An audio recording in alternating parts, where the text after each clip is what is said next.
achievement is more about timing than anything else, along with a little bit of luck. Unfortunately for my purposes, this video shows a very lucky kill. I'll explain how to handle bad luck as well, however. Phase 1 is all about spark control. You need to hold 3 sparks in place somehow. The easiest way is with 3 druids. Bring 2 DKs so they can coordinate chain gripping a spark across the platform. They will have no problems with sparks that are to the left or the right. The only problem is sparks that are on the opposite side.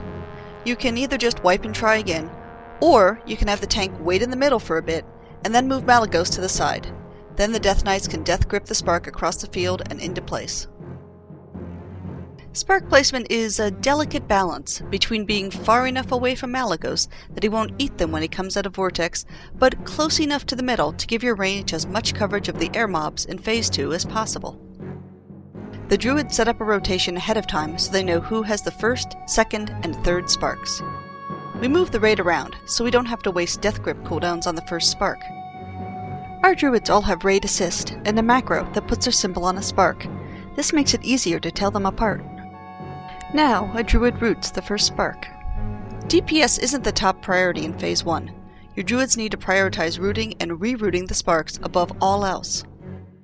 Once a spark has been rooted, it's hard to move it, but it's definitely possible. If you need to move a spark, the druid owning the spark can root another druid's spark, and this will cancel the first druid's root on the first spark. The other spark must be immediately rerouted by the second druid, and then this frees up the first druid to reroute his own spark once it has moved to place.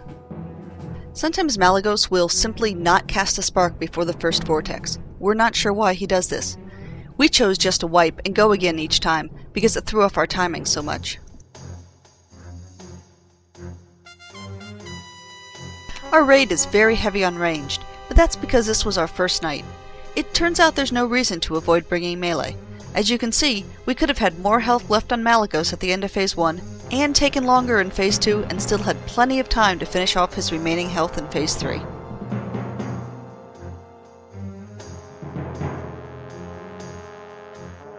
Here's spark number 4. It came in behind us, so we just waited for it to come. We would have death gripped it over had it come from another direction. Now we AE, and the sparks explode almost exactly on top of each other, creating a pool of 4 stacked sparks. This damage increase will boost us through the rest of Phase 1 and most of Phase 2. Remember, the spark buff effect area is smaller than the graphic effect area. It's important to stack them precisely and kill them simultaneously. The important strategy point here is 4 sparks and not 5. The strategy page has details on why, but for the video I'll just sum it up with: you don't want to try to wait for 5 sparks, it's too risky. You'll run out of time. When Malygos creates those protective bubbles, they knock back anyone near them. If you do get knocked back, you may need to wipe your raid and try again. Your ranged must, absolutely must, target just the air mobs, starting with the ones on their left. This is because the air mobs rotate clockwise, and those first mobs will go out of range if they aren't killed.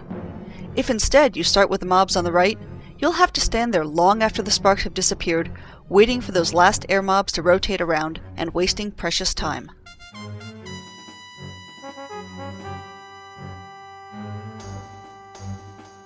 The raid takes high damage standing outside the protective bubble, so mitigation and strong heals are very critical.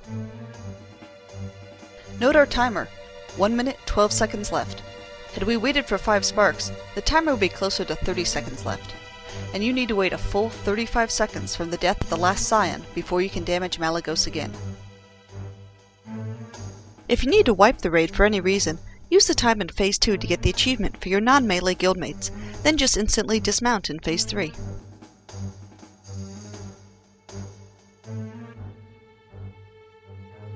Thanks for watching! Don't forget to visit our website for more raiding guides. See you in Ulduar!